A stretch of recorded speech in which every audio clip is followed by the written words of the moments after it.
தங்கம் வாங்குறதுக்கான ஒரு best tips sir.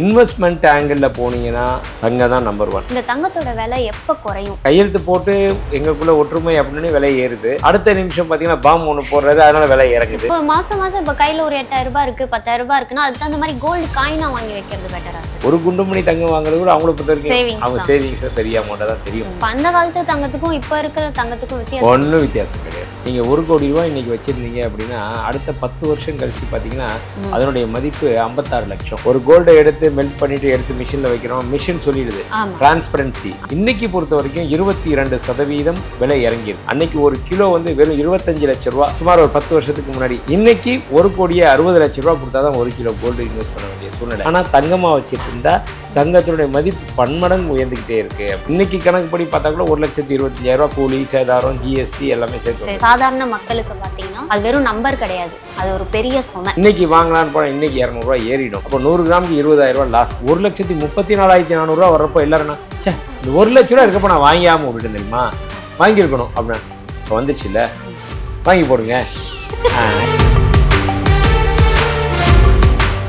நம்பிக்கை மீடியா நேயர்களுக்கு வணக்கம். தங்கம் மற்றும் வைர வியாபாரிகள் சங்க மாநில பொதுச் செயலாளர் கோல்டு குரு சாந்தகுமார் அவர்கள் நம்மளுடன் இணைந்திருக்கிறார். வணக்கம் சார். வணக்கம் சார். இப்போ தமிழக அரசு பார்த்தீங்கன்னா தாய்மாமன் தங்க மோதிரம் திட்டத்துக்காக 7,500 கோடி ரூபாய் தங்கம் வந்து கொள்முதல் பண்ண இருக்காங்க. இதனால இந்த மாதிரி கொள்முதல் பண்றதுனால, ஒரு பெரிய அமௌண்ட் கொள்முதல் பண்றதுனால தங்கத்தோட விலையில தாக்கம் எதுவும் ஏற்படுமா சார்? கண்டிப்பா இருக்காது. ஏன் இருக்காது அப்படின்னா, இது ஒரு பீனட் மாதிரி தான். உலகளாவே சந்தையில், தங்க சந்தையில் நாமளே வந்து ஒரு வருஷம் ஒன்றுக்கு 800 டன், வருஷம் ஒன்றுக்கு 800 டன் நம்ம இது பண்ணுறோம், இம்போர்ட் பண்ணுறோம். அந்த இம்போர்ட் பண்ணுறதுல 50% தான் கோல்டாக போகுது, மீதி எல்லாமே காயின் இது புல்லியன் அது மாதிரி தான் போயிட்டுருக்கு. அப்படி இருக்கும் பட்சத்தில் இதனால ஒரு தாக்கம் வரும், இதனால ஒரு விலை ஏற்றம் வரும், இல்லை விலை இறக்கம் வரும் அப்படின்றது கிடையவே கிடையாது. கொஞ்சம் கூட ஒரு 10 ரூபா 20 ரூபால கூட வித்தியாசம் அது கூட இருக்காது. சரிங்க சார். இப்போ தங்கம் வெள்ளி விலை வந்து நாளுக்கு நாள் அதிகமாயிட்டே தான் இருக்கு. இப்போ அதுக்கான ஒரு காரணம்னு பார்த்தீங்கன்னா ஷேர் மார்க்கெட் அப்படின்னு சொல்றாங்க. ஆனா இந்த தங்கம் விலை ஏறுறது அப்படின்னு பார்த்தீங்கன்னா ஒரு சாதாரண மக்களுக்கு பார்த்தீங்கன்னா அது வெறும் நம்பர் கிடையாது, அது ஒரு பெரிய சுமை. இந்த தங்கத்தோட விலை எப்போ குறையும்? ஏதாவது வாய்ப்பு இருக்கா? இதுக்கான முக்கிய காரணம் என்ன? விலை அதிகரிக்கிறதுக்கான முக்கிய காரணம் என்ன? இதெல்லாம் நீங்க விலை ஏறிக்கிட்டே இருக்கப்ப கேட்க வேண்டிய கேள்வி. இந்த டைம்ல கேள்வியே மாத்தி இருக்கு, கொஞ்சம் அதிகமாவும் இருக்கு, கம்மியாவும் இருக்கு. கம்மியா தான் இருக்கு, இப்ப ரொம்ப அதிகம் போகல. ஏன்னா 1,34,400 ரூபா ஒரு சவரன், ஒரு கிராம் 16,800 ரூபா. இதுதான் உச்சபட்சமான விலை. இன்னும் ஒரு 4-5 மாதங்களுக்கு முன்னாடி. இன்னைக்கு இருக்கிற ரேட்டு அப்படின்னு சொல்லி பார்த்தோம்னா 13,180 ரூபா இப்போ இருக்கிற ரேட்டு. இப்போ ஆக மொத்தம் எவ்வளோ குறைஞ்சிருக்கு? 3,700 ரூபா கிட்ட ஒரு கிராம் ஒன்றுக்கு குறைஞ்சிருக்கு. ஒரு சவரன் ஒன்றுக்கு பார்த்தீங்கன்னாலே ஒரு 30,000 ரூபா குறைஞ்சிருக்கு. அப்படின்றப்போ இது இறக்கமான ஒரு டைம் தான். இந்த டைம்ல இன்னும் இறங்குமா அப்படின்னு தான் எல்லாரும் பார்த்துட்டு இருக்காங்க. அந்த மாதிரி ஒரு கேள்வி முன்வைக்க வேண்டிய ஒரு நேரம் இது. பட் மாறா நீங்கள் பாருங்க, இருந்தாலும் பரவாயில்ல. இந்த விலை ஏற்றம் இறக்கம்ன்றது இப்போ இருந்த புவி சார்பு அரசியல் பதற்ற நிலையினால தான் இந்த மாதிரி ஒரு மாற்றங்கள் வந்துக்கிட்டு இருக்கு. Ups and down. பட் இறங்கி இருக்கு. அது எதனாலன்னு பார்த்தோன்னா போரை வச்சு ஆயில் ப்ரைஸ் விலை ஏறினால இன்வெஸ்டர்ஸ் தங்கத்திலேருந்து எடுத்து அதில் இன்வெஸ்ட் பண்ணுறாங்க. அதனால தங்கத்தோட விலை இறங்கியிருக்கு.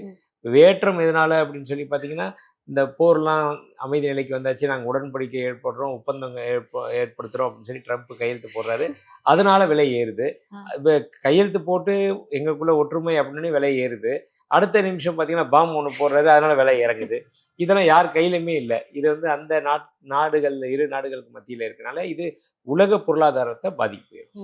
இப்ப தங்கம் வாங்கணும்னு நினைக்கிறவங்க வந்து இன்னும் தங்கம் விலை குறையும் அப்படின்னு வெயிட் பண்ணலாமா, இல்ல இப்பவே வாங்கி வச்சுக்கிறது நல்லதா சார்? கண்டிப்பா.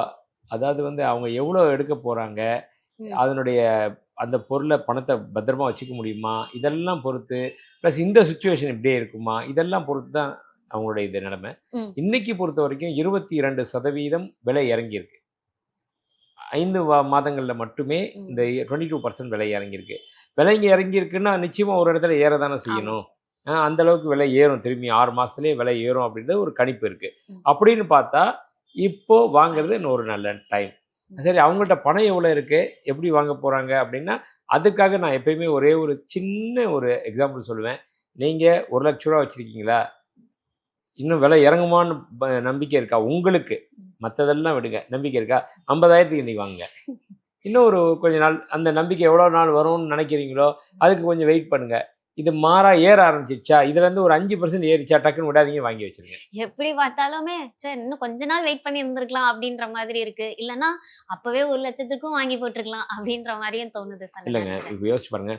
₹1,00,000 கடந்து தான் தங்கம் வந்துச்சு. ஆமா. அப்போ ₹1,00,000 இருந்துட்டு 1,34,400 வர்றப்போ எல்லாரும் என்ன, ச்சே இந்த ₹1,00,000 இருக்கப்போ நான் வாங்கியாம விட்டுட்டேன் தெரியுமா, வாங்கியிருக்கணும் அப்படின்னா. இப்போ வந்துருச்சுல்ல, ஆமா. வாங்கி போடுங்க. இப்போ இப்போ என்ன தோணும், இன்னும் இறங்குமோ? ஆமா. இது இயல்பு. நம்ம தான் அதை ஸ்டடி பண்ணணும். இது வந்து ஒரு ஆர்ட்.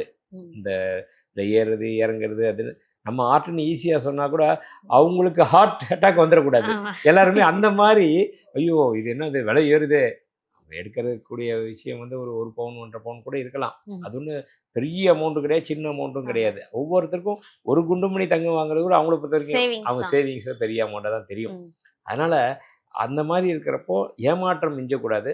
அதனால் நம்ம மனசு என்ன சொல்லுதோ 50% வாங்கி வச்சிடலாம். அது என்னுடைய கருத்து. சரிங்க சார். இப்ப தங்கம் விலை இந்த மாதிரி ஏறி இறங்கிட்டு இருக்க டைம்ல வந்து மக்கள் வந்து வெள்ளியில, வைரத்துல நிறைய வாங்க ஆரம்பிச்சாங்க. இப்போ அதோட விலை எப்படி இருக்கு? மக்கள் அதுல வாங்குறதுக்கு எந்த அளவுக்கு ஆர்வம் காட்டுறாங்க? வெள்ளியும், வைரமும். எப்பயுமே மக்கள் வந்து ரொம்ப புத்திசாலி. எல்லா நேரத்துலையுமே அவங்க வந்து எல்லா விஷயத்தையுமே இது பண்ணுறதில்ல. ம். பணத்தினுடைய மதிப்பும் இப்போ வர வர கம்மியாகிக்கிட்டே இருக்குது. அதனால இந்த பணமாக வச்சுருந்தா இப்போ சொல்கிறாங்க பாருங்களேன், ஆ. நீங்கள் ₹1,00,00,000 இன்றைக்கி வச்சுருந்தீங்க அப்படின்னா அடுத்த 10 வருஷம் கழித்து பார்த்தீங்கன்னா ம். அதனுடைய மதிப்பு 56,00,000. அதே 20 வருஷம் கழித்து பார்த்தீங்கன்னா அதனுடைய மதிப்பு 30,00,000. 30 வருஷமாக அந்த பணத்தை எடுக்காமல் நீங்கள் அப்படியே வச்சுருந்தீங்கன்னா வெறும் 5,00,000 போயிடுமா. அதாவது 30 வருஷம் கழிச்சு ஆமா. பணத்தோடைய வேல்யூ. புரியுது. அப்படி வந்து விலைவாசி ஏற்றத்தினாலையும் ம். பணவீக்கம் வர்றதுனாலையும் அந்த அளவுக்கு குறைஞ்சிட்டு வருது. ஆனால் தங்கம் அப்படி இருக்குமா? இருக்காது. ஏன் இருக்காது? அதோட விலை ஏறுது. ஏறிட்டு தானே இருக்கு. ஆமா. இதுதான் இதை வச்சு தான் எல்லாருமே தங்கத்தில் இன்வெஸ்ட் பண்ணுறாங்க. வெறும்னே பணத்தை வச்சுக்கிட்டு இருந்தா ம். அது குட்டி போடாது, அது விலை உயராது, ம். மாறா குறைஞ்சிக்கிட்டே வருது அந்த பணத்துடைய மதிப்பு. ஆனால் தங்கமாக வச்சுட்டு இருந்தா தங்கத்தினுடைய மதிப்பு பன்மடங்கு உயர்ந்துக்கிட்டே இருக்கு அப்படின்னு. இதை வச்சு தான் நம்ம எல்லாத்தையுமே கணிக்கணும். ம். Okay sir. இப்ப நீங்க சொல்றீங்க இந்த மாதிரி தங்கத்தோட விலை ஏறும், பணத்தோட மதிப்பு குறையும்ன்ற மாதிரி சொல்றீங்க. இப்போ மக்கள் பாத்தீங்கன்னா எந்த அளவுக்கு அவங்க கிட்ட புரிதல் இருக்கு இந்த மாதிரி தங்கத்தோட விலை ஏறும் இல்ல அதனால இல்ல இப்போலாம் ரொம்ப புரிதல் இருக்கு. ஆ. ஏன்னா அவங்க சோஷியல் மீடியா பல இன்டர்வியூ பார்க்குறாங்க. ம். இப்போ பொருளாதார வல்லுநர்கள் என்ன பேசுகிறாங்க அப்படின்னு அதை பார்க்குறாங்க. அப்புறம் பார்த்தீங்கன்னா வேர்ல்டு மார்க்கெட்டில் என்ன நடக்குது அதை பார்க்குறாங்க. ம். வேர்ல்டு மார்க்கெட்டில் ஒவ்வொரு வங்கிகள் என்ன பண்ணிக்கிட்டு இருக்கு, பெர்ஃபார்ம் பண்ணுது, அதாவது ஃபெடரல் ரிசர்வ்லேருந்து ம். ஒவ்வொரு நாட்டுடைய ரிசர்வ் பேங்க்கு என்ன பண்ணுதுன்னு பார்க்குறாங்க.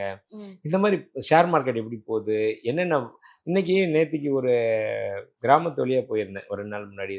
அப்போ போனால் அங்கே இருக்கிற ஒரு முதியவர் கிட்டத்தட்ட ஒரு 65 வயசு இருக்கும், 70 வயசு இருக்கும் அவருக்கு. அவர் உலக பொருளாதாரத்தை பற்றியும் ட்ரம்ப்பை பற்றியும் ஈரானில் நடக்கிற வார் பற்றியும் எல்லாத்தையும் அப்படியே தெள்ள தெளிவாக பேசுகிறாரு. இந்த தங்கத்தோட விலை ஏற்றம் வந்து அந்த நியூஸ் எல்லாம் பார்க்க வச்சிருச்சு. பார்க்க வச்சிருச்சு. இதெல்லாம் கொஞ்ச நாள் தாங்க, இது நிப்பாட்டியாச்சுன்னா திருப்பி போய் நமக்கு சொல்கிறாரு அவர், ஆ. அந்த பெரிய மனிதர். ம். நான் அப்படியே அவர் பேச பேச ரசிச்சிட்டு இருக்கேன். நான் ஒன்றுமே தெரியாத மாதிரி கேட்டுட்டு இருக்கேன். ஆ. அப்புறம் சார் என்னென்ன சார் அப்படின்னா அவரும் இன்ட்ரெஸ்ட்டாக சொல்லிட்டு இருக்காரு. அப்போ எதனால் வருது இந்த புரிதல், எங்கேருந்து வருது? ம். செய்தித்தாள்கள் மூலமாக வருது, புக்ஸ் மூலிமா வருது, ம். சோஷியல் மீடியாஸ் மூலிமா வருது, நியூஸ் மூலிமா வருது. இது மாதிரி பல்வேறு விஷயங்கள்ல வருது. இதெல்லாம் மற்றவங்க பேசுகிறத கேட்டுக்கிட்டு ம். அவங்க அந்த மீட்டிங்கில் பேசுறது கொள்வது, ஒரு 4 பேர் கூடி உண்டான விவாதம் அந்த மாதிரி வர்றது, இது எல்லாமே பார்க்கறது. அப்போ அது வருது. அதனால் மக்கள் ரொம்ப தெளிவாக இருக்காங்க. இப்போ தங்கம் வாங்க வரவங்கலாம் வந்து இப்போ எந்த மாதிரியான டிசைன்ஸ் அதிகமா பார்க்குறாங்க சார்? அதாவது கிராம் கம்மியில பார்வையா பெருசா இருக்கிற மாதிரி டிசைன்ஸ் வேணும்னு நினைக்கிறாங்களா? இல்ல எப்பயும் போல நல்லா வெயிட்டா இருக்கணும், சின்னதா இருந்தா கூட பரவாயில்ல. இல்ல, இப்ப இருக்கிற ஜெனரேஷன் ஒவ்வொருத்தர் அவங்களுடைய நிலைப்பாடு எப்படி இருக்கோ அது மாதிரி. பணம் நிறைய வச்சிருக்கவங்க, லேவிஷாக இருக்கிறவங்க பொறுத்த வரைக்கும் எனக்கு நல்லா ஸ்டடியாக இருக்கணும் அப்படின்னு மைண்ட் செட் வச்சுருப்பாங்க பாருங்க. அவங்க நல்லா ஸ்டடியாக வெயிட்டாக இருக்கணும், எனக்கு இந்த கையில் எடுக்கிறப்ப இதெல்லாம் வேணாங்கன்னு ஒதுக்கிடுவாங்க. ஆனால் சில பேர் வந்து பார்த்தீங்கன்னா, இல்லை இல்லை எனக்கு வந்து லைட் வெயிட்டாக தான் இருக்கணும், ஒரே பொருளில் காசு போய் ஏன் டம்ப் பண்ணணும், இவ்வளோதான் வசதி படைச்சவங்களா இருந்தால் கூட அவங்களுடைய மைண்ட் செட் அவங்களால அஃபோர்டபுள் லெவலில் இருக்கும். ஆனால் என்ன சொல்லுவாங்க, இந்த மாதிரி இல்லை இல்லை வேணாம், எனக்கு வந்து நான் லைட் வெயிட்டில் தான் வேணும், ஏன்னா 4 டிசைனாக வாங்கி வச்சுக்க போகிறேன், ஒன்று ஒன்றா மாற்றிக்க போகிறேன், ஏன் ஒரே பொருளை போர் அடிக்க போகிறோம் அப்படின்ற மாதிரி. அதனால் இதை வந்து அவங்கவுங்க தனிப்பட்ட அபிப்பிராயம் இருந்தாலும் இப்போ விலைவாசி ஏறினதுனால பெரும்பான்மையான மக்கள் லைட் வெயிட்டை பார்க்குறாங்க. லைட் வெயிட்லயே நல்ல பார்வையாக இருக்கணும், விலை கம்மியாக இருக்கணும். அதாவது 1 லட்ச ரூபாய்க்கு அவங்க பட்ஜெட் 1 லட்ச ரூபா தான். அன்னைக்கு காலகட்டத்தில் 2 பவுன் வாங்கிட்டு இருந்தேன், இன்னைக்கு 1 பவுன் வாங்குறேன். ரைட், ஓகே, எனக்கு பட்ஜெட் இவ்வளோ, இதுக்குள்ளே வேணும், அவ்வளோதான். அதில் கிளியராக இருப்பாங்க. ஆனால் இன்னைக்கு 1 லட்ச ரூபாய்க்கு எங்கே வாங்க முடியுது? இன்னைக்கு கணக்குப்படி பார்த்தா கூட 1,25,000 கூலி, சேதாரம், ஜிஎஸ்டி எல்லாமே சேர்த்து வந்துடுது. அதுதான் அவங்களுடைய. இப்போ நம்ம தங்க நகை சேமிப்பு திட்டம் இருக்கு இல்லையா சார்? இப்போ வந்து சில இடத்துலலாம் வந்து அன்னைக்கு ரேட்டுக்கு நீ இப்போ இன்னைக்கு பணம் கட்டணும்னா இன்னைக்கு ரேட்டுக்கு அது தங்கமா சேரும் அப்படின்ற மாதிரி 2-3 விதமாலாம் வச்சிருக்காங்க. இப்போ தங்கம் விலை இப்படி ஏறி கூட குறைய இப்படி இருக்கிறதுனால பணமா வச்சுக்கிட்டு நமக்கு தேவைக்கு ஒரு 2-3 நாளைக்கு முன்னாடி போய் தங்கமா வாங்குறது பெட்டரா, இல்ல இந்த சேமிப்பு திட்டம் அப்படின்றது வந்து கட்டுறது பெட்டரா? ஒரு விஷயத்தை மட்டும் நான் தெளிவாக சொல்லுவேன். உங்க பணத்தை நீங்க கரெக்டா வச்சிருந்து அதை செலவு பண்ணாம வைக்கக்கூடிய மன கட்டுப்பாடு இருக்கு அப்படின்னா தாராளமா நீங்க மாசம் மாசம் எடுத்து வச்சுட்டு மொத்தமா கூட வந்து வாங்கலாம். ஆனா இந்த மாசம் மாசம் வாங்குறது எதுக்காகன்னா, விலை ஏறும் காலங்கள்ல, விலை இறங்கும் காலங்கள்ல அது பயன் கிடையாது. விலை ஏறிக்கிட்டே இருக்குன்னு வைங்களேன், மாசம் மாசமா நீங்க பணமா தான் எடுத்து வைப்பீங்க. இருக்க அந்த பணத்தோட மதிப்பு குறைஞ்சிக்கிட்டே வருதுன்னு நான் சொல்லிக்கிட்டு இருந்தேன். ஆனா விலை ஏறிச்சுன்னா நீங்க தங்கமா வாங்கி வச்சிருவீங்க. ஃபர்ஸ்ட் மாசம் ரூபாய் 10,000 ரூபாய், அடுத்த மாசம் 12,000 ரூபாய், அடுத்த மாசம் 14,000 ரூபாய், 16,000, 18,000 இப்படி போயிட்டே இருக்கும். அப்போ நம்ம தங்கமா வாங்கி வச்சுட்டா ஆவரேஜ் பாத்தீங்கன்னா 20,000 ரூபாய் கிராம் வந்து நிற்கும். அந்த டைம்ல நீங்க அதை ரிடீம் பண்ணுவீங்க. ஆனா அந்த டைம்ல நீங்க வாங்கின தங்கத்தோட விலை பார்த்தீங்கன்னா 15,000 ரூபாய்க்கு எல்லா கிராமையும் வாங்கி வச்சிருக்கீங்க. அதுக்கு அது யூஸ் ஆகும். கரெக்டுங்களா? அந்த மாதிரி நேரத்தில். ஆனால் அதே டைம் விலை இறங்குற காலத்தில் நீங்கள் மாதம் மாதம் வாங்கி வச்சிங்கன்னா அது அவங்களுக்கு யூஸ் ஆகாது. யூஸ் ஆகும், பட் என்ன, விலை குறைஞ்சிக்கிட்டே வரும். நம்ம ஐயோ ஜாஸ்தியாக வாங்கிட்டோமோ, அதை ஒவ்வொரு மாதமும் கொடுத்து கொடுத்து ஜாஸ்தியாக வாங்கிட்டோம் அப்படின்னு பண்ணலாம். அப்படி ஆவரேஜ் பண்ணிடணும். இதை தான் நான் ஒரே ஒரு விஷயத்துக்காக சொல்லுவேன். அவங்க பணமாக எடுத்து வைக்க முடியுமா, பணமாகவே வச்சு கூட வாங்கிக்கலாம், உங்களுடைய சௌகரியங்கள் தான். ஆனால் பல பேர் 100க்கு 90 வெற்றியாளர்கள் என்ன பண்ணுறாங்கன்னா, மாதம் மாதம் கொஞ்சம் இன்வெஸ்ட் பண்ணி அதுலேருந்து வெற்றி கண்டவங்க, அதுலேருந்து ரேட்லேருந்து விலையேற்றது தப்பிச்சவங்க நிறைய பேர். இப்போ மாசம் மாசம் இப்போ கையில் ஒரு 8,000 ரூபாய் இருக்கு, 10,000 ரூபாய் இருக்குன்னா அதுக்கு தகுந்த மாதிரி கோல்டு காயினா வாங்கி வைக்கிறது பெட்டரா சார்? தாராளமாக வாங்கலாம். அதாவது கோல்டு காயினா வாங்கலாம், கோல்டு நகையாக வாங்கலாம், கோல்டு இடிஎஃப்ல போடலாம், கோல்டு டிஜியில் கோல்டில் போடலாம், கோல்டு பாண்டு அவைலபிள் இருந்தால் அதில் போடலாம், எதில் வேணால் போடலாம். ஆனால் எதுவும் செய்யாமல் இருந்தால் தான் தப்பு. எது வேணால் செய்யலாம். சேமிப்புன்ற முறையில் ஏதாவது ஒரு வழிமுறையில் நீங்கள் பண்ணுங்கள். இப்போ தங்கத்தை விட வைரம் சேமிக்கிறது வந்து ரொம்ப மவுஸ் கூடிருச்சு, தங்கத்தை விட வைரம் விலையும் ஏற தான் செய்யும், அதனால வைரத்துல இன்வெஸ்ட் பண்றதும் பெட்டர் அப்படின்றாங்க. அப்படிதான் இன்வெஸ்ட்மெண்ட் ஆங்கிள் போனீங்கன்னா தங்கம் தான் நம்பர் 1 நான் சொல்லுவேன். நான் ஈவன் டைமண்டை பற்றி கூட நிறைய ஆராய்ச்சி பண்ணிக்கிட்டு இருக்கேன். டைமண்டை பற்றி கூட நிறைய விற்பனையில் எப்படி இருக்குது, என்ன மாதிரி எதுன்னு சொல்லிட்டோம். டைமண்ட் கிராஜுவேட் நான். அப்படி இருக்கும்போ டைமண்டை பற்றி இருந்தாலும் ஆனஸ்டாக சொல்லணும்னா இன்வெஸ்ட்மெண்ட்டுன்னு வந்தீங்கன்னா கோல்டு, அதுக்கப்புறம் தான் சில்வர், அதுக்கப்புறம் தான் டைமண்ட் சொல்லுவோம். Resale value. இன்வெஸ்ட்மெண்ட்னா என்னது, எப்போ நினைச்சாலும் அதை உடனே ரெடீம் பண்ணணும், நம்ம ரீசேல் பண்ணணும், அதுக்கு உகந்தது கோல்டு தான். இப்போ விலை உயர்ற நேரத்துல வந்து வீட்டுல வச்சிருக்க பழைய தங்க நகைகளை வந்து மாத்தலான்னு நிறைய பேர் முடிவு பண்றாங்க. இது வந்து ஒரு நல்ல முடிவா சார்? அருமையான முடிவு.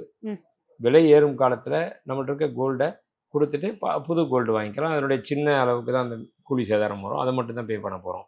நம்மளால் அஃபோர்ட் பண்ண முடியும்னா இதை பழசை மாற்றாமல் பல பேர் இருக்காங்க, பழைய நகைகளை மாற்றவே மாட்டாங்க. ஒய்ஃப்கிட்ட கூப்பிட்டு வருவாங்க, கடைக்கு சொல்லுவாங்க, ஒய்ஃப்கிட்ட அதை மாற்றி நான் இதை வாங்குறேன், இதை மாற்றி வாங்குறேன், ஒரு செலக்ட் பண்ணிவிடுவாங்க, ஒரு நெக்லஸ் செலக்ட் பண்ணுவாங்க. ஒய்ஃப் சொல்லுவாங்க, என்கிட்ட உடஞ்சி போன ஒன்று இருக்குல்ல, செயின் இருக்குல்ல, அது இருக்குது, அந்த கம்மல் ஒன்று இருக்குது, ரெண்டுத்தையும் போட்டு இது மாயாத்திலான் இருக்கேன்ப்பா, என்னப்பா சொல்லுப்பா அப்படின்னு ஹஸ்பண்டை கேட்பாங்க. ஹஸ்பண்ட் சொல்றாரு, பாருமா உனக்கு இது பிடிச்சிருக்கா, வாங்கி வை, பழசை பற்றி நீ பார்க்காத, வாங்கிக்கோ, நான் காசு தரேன். அந்த மாதிரி சொன்ன கணவன்மார்கள் எல்லாருமே எனக்கு தெரிஞ்சு, நான் இந்த தொழிலில் வரப்போ கிராம் 350 ரூபா, ஒரு கிராம் 350 ரூபா. இன்னைக்கு ஒரு கிராம் அதிகபட்சம் 17,000 ரூபா வரைக்கும் போச்சு இல்லையா? அப்போது மனைவிமார்கள்லாம் அப்புறமேட்டு பரவாயில்ல, நல்ல காலம், அன்னைக்கு எங்கள் ஹஸ்பண்ட் அதை மாற்றாமல் காசு கொடுத்து வாங்கினாரு, இன்னைக்கு அது எல்லாமே ரேட் ஏறி போச்சு அப்படின்னு. முதல்ல எப்பயுமே கணவன் செய்கிற விஷயத்தில் எப்பயுமே மனைவி எல்லாமே என்ன இவருக்கு என்ன தெரியும், இவர் இப்படி தான் பண்ணுவாருன்னுவாங்க. ஆனால் பிற்காலத்தில் பார்க்குறது தான், சரி அவர் எடுத்த முடிவு கரெக்டான முடிவுன்னுவாங்க. அதனால் பொருளாதாரத்தை பொறுத்த வரைக்கும் மனைவிக்கு எந்த அளவுக்கு பங்கு இருக்கோ அதை விட ஒரு படி மேலே போய் தான் கணவன்மார்கள் யோசித்து அந்த மாதிரி சொல்லுவாங்க. அதனால் விலை ஏறினாலும் வசதி இருந்தால் வாங்கிக்கலாம், இல்லைன்னா பழைய கொடுத்து மாற்றிக்கலாம். இப்போ அந்த காலத்து தங்கம் அது அப்படின்றாங்க, இப்ப அந்த காலத்து தங்கத்துக்கும் இப்ப இருக்கிற தங்கத்துக்கும் வித்தியாசம் என்ன? ஒன்றும் வித்தியாசம் கிடையாது. ஆ. எல்லாமே இப்போலாம் வந்து கேரட்டோமீட்டர் வந்துருச்சு. அந்த காலத்து தங்கமா இருந்தா கூட அத உருக்கி பார்த்துட்டு எப்படி இருக்குன்றது பார்த்துட்டு சொல்லுவாரு ம். கடைக்காரரு. ம். அந்த கடைக்காரரு கரெக்ட்டா சொல்றாரா இல்லையான்னு மக்களுக்கு தெரியாது. ஆமா.